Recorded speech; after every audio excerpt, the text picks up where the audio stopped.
Баршаңызға қайырлы күн. Бағбан ханымның өсімдіктер әлемі каналына қош келдіңіздер.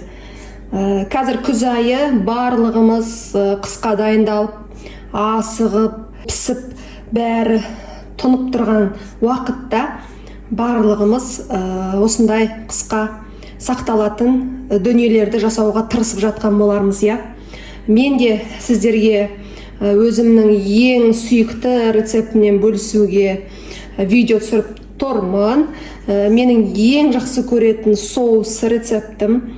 Интернетте, ютубта видеолар болуы әбден мүмкін, бірақ мен осы 3 жыл қатарынан осы соусты жылда жасаймын, және ол өте керемет. Енді жасаған адам өкінбейді. Оған керек ингредиенттер: ең бірінші қызанақ керек бізге. Өте піскен, қып-қызыл, сулы емес, етті болса өте керемет болады.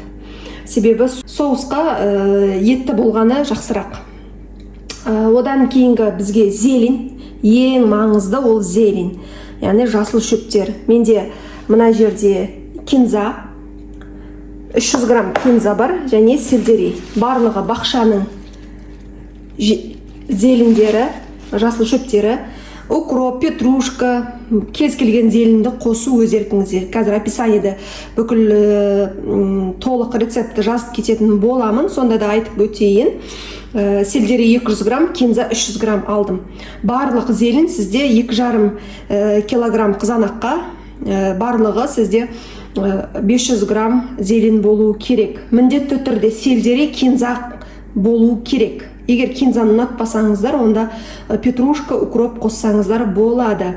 Одан кейін бізге бұрыш 500 грамм, болгар бұрышы 500 грамм, және ащы бұрыш өзіңіздің қалауыңызға қалай. Қоссаңыз да болады, қоспасаңыз да болады. Мен 3 штук алдым, және чеснок. Чесноктан 1 головка алдым, үлкен, шамамен 200 грамм болады. Одан кейін бізге шекер, тұз, кориандр, бұрыш қажет. Одан кейін сұйық май 100 грамм, және 9% уксус. Кез келген уксус, мұнда 6% уксус барген, яблочный, жай уксусты қоссаңыз да болады. Міне осы рецепт қазір ең бірінші қызанақты, егер сіздерде мясорубка болса, мясорубкадан өткізіп алсаңыз болады. Менде блендер, сондықтан блендер арқылы езетін боламын. Ал кинза, сельдерейді турасаңыздар болады. Перец пен чеснок, ащы бұрыш, қызанақ барлығын через мясорубка немесе блендер арқылы езіп аламыз. Кеттік. Қызанақтардың ортасындағы мына жерді алып тастаймыз. Міне осылай салып, тазалап шығамыз барлығын. Турап болдым. Сол сияқты бұрыштарды да ортасындағы мына дәнектерін алып тастап, тазалап шығатын боламын. Міне тап-таза қылып тазалаймыз. Дәнектері түсіп кетпесін, біздерге кедергі келтіреді дәнектері. Болгар бұрыштары менде қызыл түсті емес, енді бақшамызда қандай болып пісті, соны пайдаланып жатырмын. Әлі бізде түн салқын болғандықтан бақшадағы қызанақтарымыз, бұрыштарымыз қызарып үлгермей жатыр. Сондықтан жасыл күйінде де пайдаланып жатырмыз. Жасыл күйінде де өте тәтті болады. Және бір соусымызға бір қышқылтым, әдемі дәм, нәзіктік дәм береді. Сондықтан қызыл пайдалансаңыздар да, жасыл түсті пайдалансаңыздар да бұрыштың өз еріктеріңізде. Ащы бұрышты да мына жерін ғана алып тастаймын, былай. Болды. Осы жерін алып тастаймын да, ортасын тазалап, ащы бұрышты қосып жіберетін боламын. Егер ащы бұрышты ұнатпаймын, тәтті болсын десеңіздер, қоспасаңыздар да болады. Мен өзім ащыны жақсы көремін, сондықтан ащы бұрышты міндетті түрде қосамын. Міне ащы бұрыштың ортасын алып тастадым. Міне бұл менде Kenwood блендер. Осы блендерге қызанақтарымызды салып, осы блендер арқылы езіп аламыз. Тағы да қайталап өтем, егер сіздерде мясорубка болса, онда мясорубкамен тез-тез жасап алсаңыздар болады.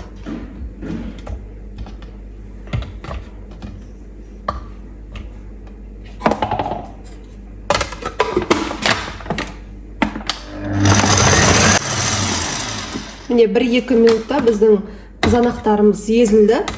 Қазір ыдыс алып ыдысқа құятын боламын. Мынадай 5 литрлік ыдыс алдық.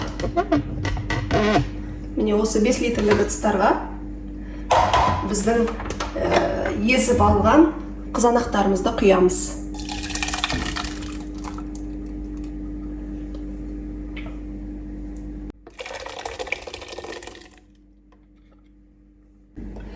Сол сияқты перецтерді де осы блендерге езіп алатын боламыз. Ащы бұрышты да байқап тұрсаңыздар қосып жібердім. Қазір блендер арқылы езіп қызанағымызға құятын боламыз.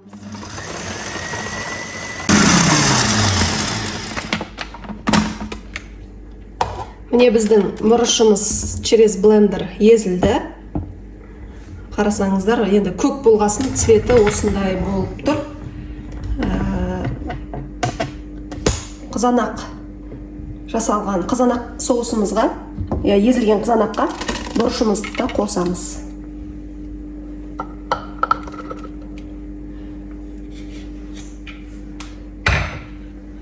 Байқап тұрсаңыздар, чеснокты әлі мен езген жоқпын. Чеснокты бір қайнағаннан кейін пісуге 10 минут қалған кезде чеснокты қосамын. Әзірше сарымсағымыз, чесногымыз біздің тұра тұрады.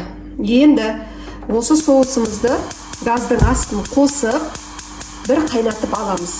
Оған дейін біздің жасыл кинзамыз бен сельдерейімізді тураймыз.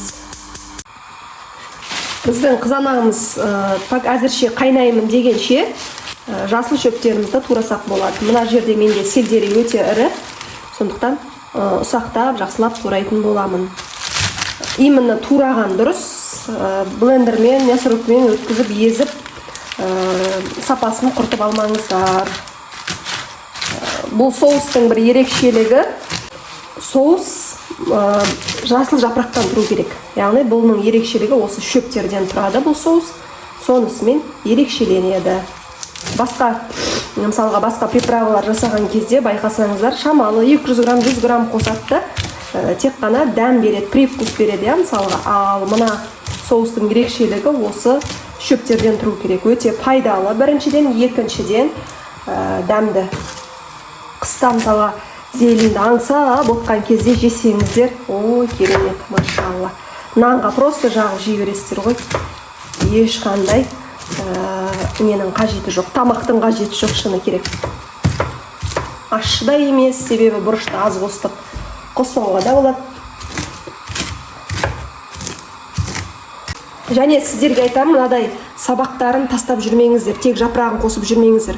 Мына сабақ міндетті түрде соуста болуы керек. Сондықтан сабақтары мен жапырақтарын бөлек-бөлек турап алып, сабақтарын сәл-пәл ұсақтап турасаңыздар болады. Мына жаңа ғана огородтан жұлып алған сельдерей болғандықтан қараңыздар, қытырлап кескен кезде жан-жаққа ұшып жатыр, свежий нәрсе, өзіңнің бақшаңнан шыққан нәрсе все-таки орны бөлек. Осылай ұсақтап естісеңіздер, мысалға мына соустың ішінде күшті болып жүретін болады.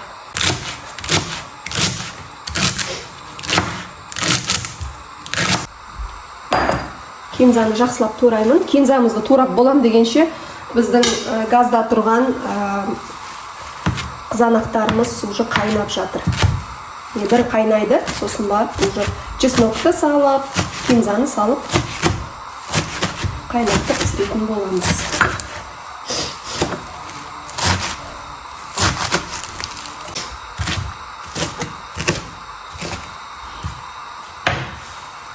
Міне зелендеріміз туралды. Қатты ұсақ болуы маңызды емес, осылай өздеріңізге ыңғайлы етіп турап алсаңыздар болады. Біздің соусымыз қайнай бастады. Міне қызанақпен бұл жерде болгар бұрышы бар. Міне жақсы қайнай бастады, көбік шығып. Бір қайнағаннан кейін зелендерімізді саламыз. Дәл осы қайнап жатқан кезде сұйық майымызды құямыз. Және тұз, бұрыш, осы дайын сместі құйып жібереміз. Қараңыздар, жақсылап араластырамыз.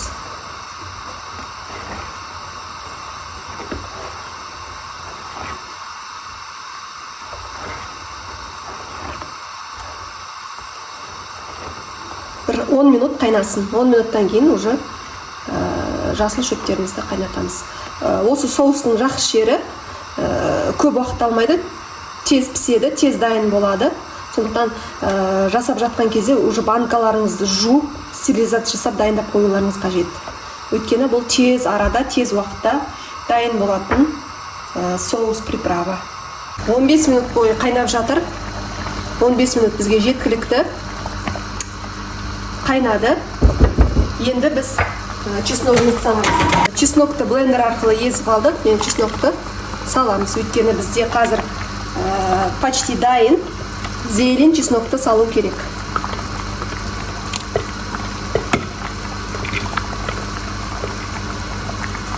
Чеснокты көп қайнатып қажет жоқ. Чеснок бір 10-15 минут қайнаса, сол жеткілікті.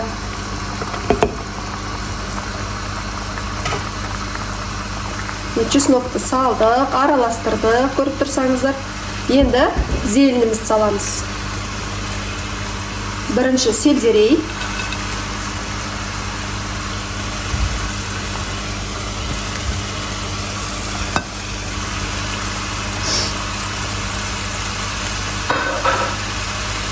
Сельдерейді салдық.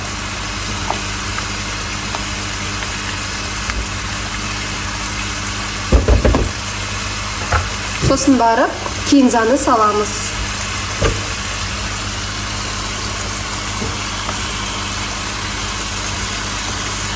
Кинзаны қарап тұрсаңыздар өте көп, я?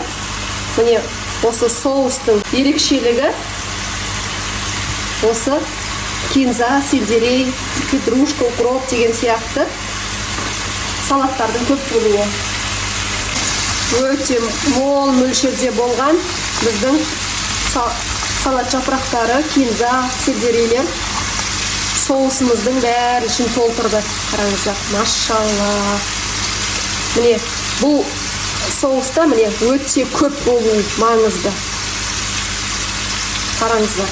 Қазір енді біз шөптерді салғаннан кейін бар болғаны 5-7 минут қайнау керек. Одан көп қайнатып қажет емес. Түсінікті ме? Өйткені ол езіліп кетеді. Ал бізге маңыздысы соустың ішінде мына жапырақтарымыз әдемі өзінің қалпын сақтау қажет. Барлығы дайын.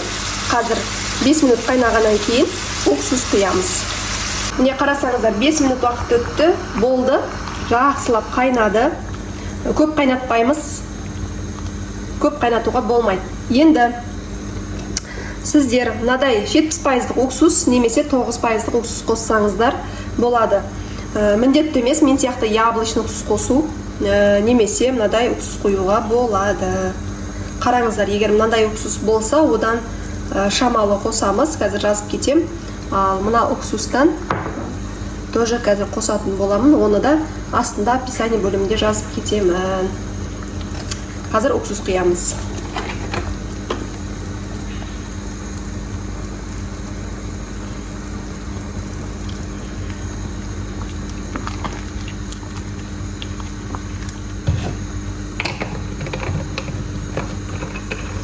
Неге уксусты құйып жатырмын? Себебі бұны біз үй жағдайында, бөлме жағдайында сақтай алатындай уксус құйып жатырмын. Егер салқын погребтеріңіз болса, уксус құймауға да болады, ол өз еріктеріңізде. Кейде менде болады, уксус құйылмай қалады, дым да болмайды, ештеңе етпейді. Ең маңыздысы, банкаларға салған кезде үлкен литровый банкаға салмаңыз, кішкене банкаларға салыңыз, 300 мг, 500 мг. Себебі егер ашқан жағдайда холодильникте бар болғаны 3-4 күнге дейін сақталады. Міне сол ерекшелігі бар, сондықтан бұл соусты кішкентай ыдыстарға саламыз. Мен соус пока дайындалып жатқан кезде духовкаға стерилизацияға банканы жібердім, банканы жуып тазалап стерилизация жасадым және крышкаларды қайнатып жатырмын.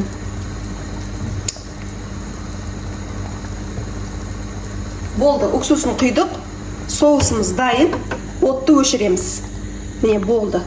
Өте тез арада дайын болады. Көп қажеттілік, уақыт қажеттілігі немесе ингредиенттердің қажеттілігі көп талап етпейді. Қарап тұрсаңыздар, міне керемет соус дайын. Енді сіздерге духовкада стерилизация жасап жатқан банкаларымды көрсетейін. 100 градусқа духовканы қойып, 10 минутқа банкаларды салып алдым. Қарап тұрсаңыздар, менде 500 миллиграмдық, одан да кішкентай банкаларым духовкада стерилизация жасалып жатыр. Міне, қазір банкалардың барлығын алып, дайын болған соусымды құйып шығамын. Соустарымызды банкаға құямыз.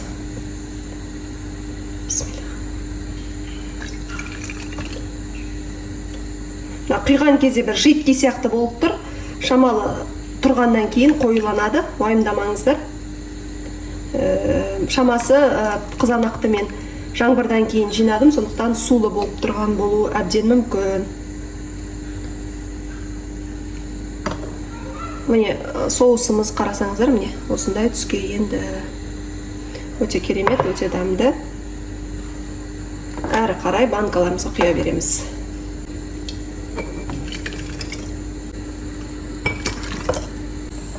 Соустарымыз салып болдық. Шамамен 2,5-3 литр соус шықты. Қазір крышкаларымыз қайнады. Қайнаған крышкаларымызбен жауып шығатын боламыз.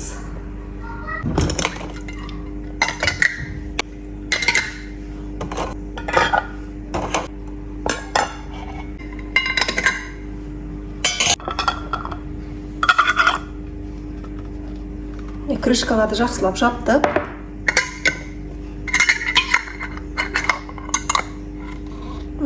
Жақсылап соустарымызды жауып шықтық.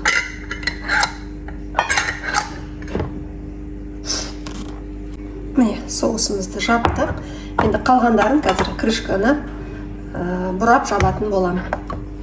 Соустарымызды бөлме температурасында бетін жауып қойсақ болады. Не әдемі, керемет қысқа арналған соустарымыз дайын. Бұны нанмен просто так жей бересіздер. Ащы емес, өте тәтті, керемет дәмді соус дайын болды.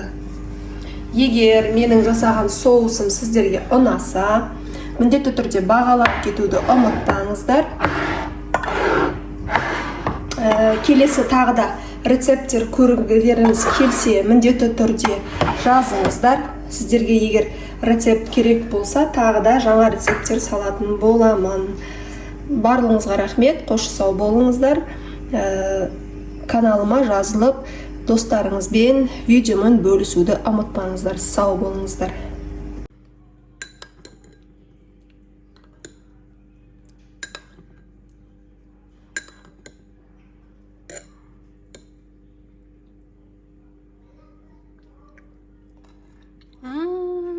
Дәмі деген керемет енді қыздар. Күшті.